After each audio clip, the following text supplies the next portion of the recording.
अस्सलाम वालेकुम स्टूडेंट्स, आज हम पढ़ेंगे पोएम इफ़ की समरी। इससे पहले हम डैफोडिल पोएम की समरी पढ़ चुके हैं। अगर आप लोगों ने वो वाला वीडियो लेक्चर नहीं देखा तो आप लोगों को उस वीडियो का लिंक इस वीडियो के डिस्क्रिप्शन में मिल जाएगा।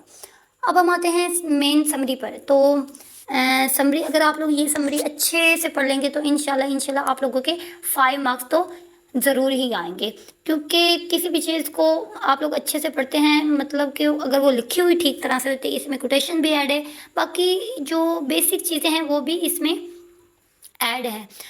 इसके अलावा अगर किसी भी पोएम की किसी भी लाइन की एक्सप्लेनेशन आती है तो आप इस समरी को उठाकर उसके अंदर भी ऐड कर सकते हैं। और क्वेश्चन का अलग अलग आंसर मतलब लर्न करें, ये कोई ज़रूरी नहीं होता, मगर आप लोगों ने हमेशा क्वेश्चन देख कर ही उसका आंसर देना होता है कि वो पूछ हमसे क्या रहे हैं और हम बता क्या रहे हैं।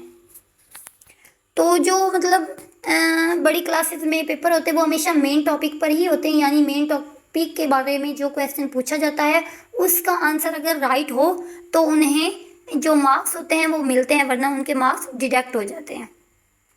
तो चले आते हैं आज हम पोइम की तरफ। इससे पहले हम डैफोडिल पोइम पढ़ चुके हैं और ये इस सीरीज़ का लेक्चर नंबर 2 है। लेक्चर नंबर 1 भी पोइम पर हुआ था और लेक्चर नंबर 2 भी।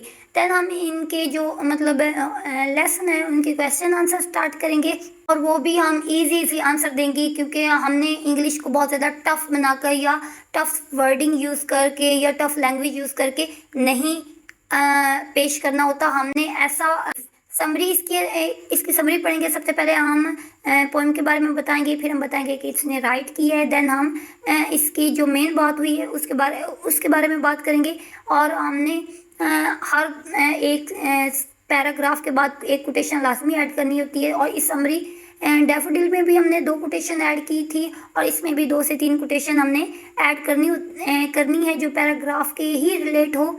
और इज़ आ ब्यूटीफुल पोएम, ये एक बहुत ही खूबसूरत पोएम है राइटन बाय रुडयार्ड किपलिंग। तो इसे किसने राइट किया है? रुडयार्ड किपलिंग ने। It is a motivational poem, ये एक मोटिवेट करने वाली पोएम है। बाकी जो it has been compose by Rudyard Kipling, तो ये आप लोग ना राइट करें क्योंकि ये दोबारा मैंने राइट कर दिया है। इन दिस पोएम, यहाँ से स्टार्ट करें। In this poem the poet, जो शायर है, गिव्स एन एडवाइस, हमें मशवरा दे रहा है। इन दिस पोएम, इस पोएम में जो शायर है ना वो हमें क्या मशवरा दे रहा है? On how to be strong, हम कैसे मजबूत बन सकते हैं और अक्लमंद बन सकते हैं। देन मैंने एक कोटेशन ऐड की है, पेशेंस इज़ अ बिटर, जो सब्र है वो बहुत ही मुश्किल काम है, बहुत ही टफ टास्क होता है, हमसे नहीं होता। बट इट्स फ्रूट, इसका फल इज स्वीट, लेकिन इसका फल बहुत मीठा होता है। हाँ, सब्र तो हमसे होता नहीं, मगर इसका फल उतना ही मीठा होता है जितना हम सब्र करते हैं। सब्र भी करना चाहिए। अगर आप लोग मतलब लंबे अरसे तक सब्र नहीं करते, मतलब सब्र का दामन छोड़ देते हैं, वो चीज़ छोड़ देते हैं, अगर आपको कोई काम सही लगता है कि ये हमें करना चाहिए, आप लोग हार्ड वर्किंग कर रहे हैं, आप 2-3-4 दिनों बाद हार्ड वर्किंग छोड़ देते हैं तो आप कभी भी कामयाब नहीं हो सकते। तो आपका जो वो फ्रूट है वो कभी भी स्वीट नहीं हो सकता। देन हम आते हैं अगले पैराग्राफ की तरफ। यहाँ से मतलब मेन जो टॉपिक है वो स्टार्ट हो रहा है। मतलब मेन टीच अस, ये हमें पढ़ाती है, टू मतलब बताती है, us to stay calm in difficult time, हम जो है पुरस्कून रहें, मुश्किल वक्त में हम क्या करें? पुरस्कून रहें। बी ब्रेव, बहादुर रहें। एंड नेवर गिव अप, और कभी हम गिव अप ना करें, यानी हम कभी, वही बात हो रही है कि हम कभी गिव अप ना करें, कभी भी उस काम को छोड़े ना। द पोइट, शायर जो है ना, टेल अस, हमें बता रहा है, टू ड्रीम, ख्वाब देखें, बिग, बड़े ख्वाब ज़रूर देखें, बट ऑल्सो वर्क हार्ड, लेकिन सख्त मेहनत भी करें, टू अचीव आवर गोल, अपने गोल हासिल करने के लिए। अगर आप लोग बड़े ख्वाब आप लाजमी देखें, मगर उसके लिए आप लोगों को स्ट्रगल करनी चाहिए, मेहनत करनी चाहिए, कंसिस्टेंट रहना चाहिए कि हमने ये काम करना है। देन हम आते हैं अगली कोटेशन पर।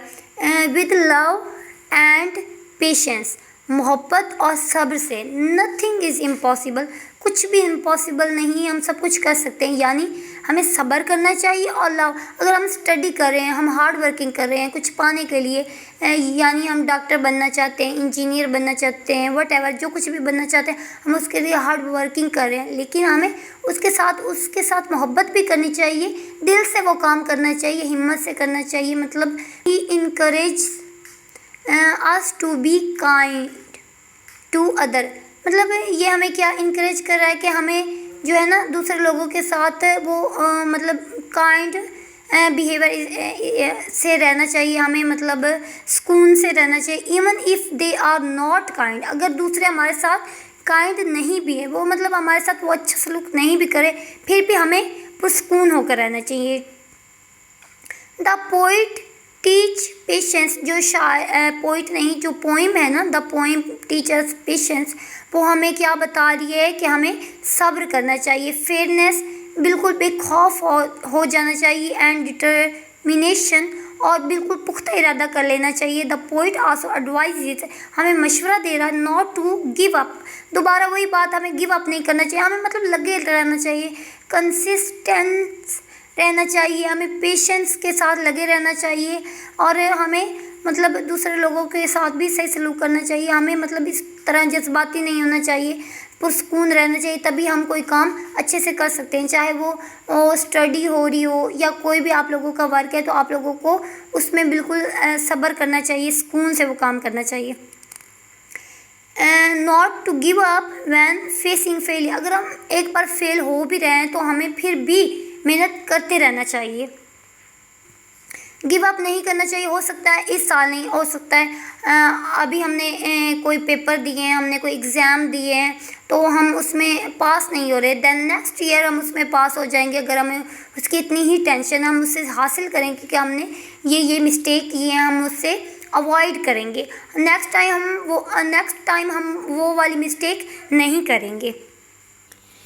देन नेक्स्ट कोटेशन पर आते हैं, ड्रीम्स डोंट वर्क, जो ड्रीम है, जो हमारे ख्वाब होते हैं, वो तब तक काम नहीं करते अनलेस यू डू, जब तक मतलब हम वर्क नहीं करते, हम कोई भी काम करते नहीं, consist. The poem teach that, जो पोइम है, जो नज़म है, वो क्या पढ़ाती है, जो रियल सक्सेस, असल कामयाबी कम्स आती है व्हेन अ पर्सन, जब एक इंसान कैन कंट्रोल करता है हिज इमोशन, अपने इमोशन पर बैलेंस, और मतलब म्याना रवि रखता है बिटवीन ड्रीम्स, ख्वाबों, एंड रियलिटी, और हकीकत में, मतलब वो ना एक बैलेंस रखता है, ख्वाबों और हकीकत में बैलेंस रखता है कि ये वाले जो ख्वाब हैं ये मैं पूरे कर सकता हूँ, और ये ऐसे ख्वाब हैं जो बहुत ज़्यादा सख्त मेहनत या पूरी लाइफ भी इनके पीछे मैं लगा रहूँ तो ये कंप्लीट नहीं होंगे। तो वो इन सारी चीज़ों के दरमियान एक बैलेंस कायम रखता है ताकि वो पुरसुकून रहे, उसे बहुत ज़्यादा टेंशन ना हो।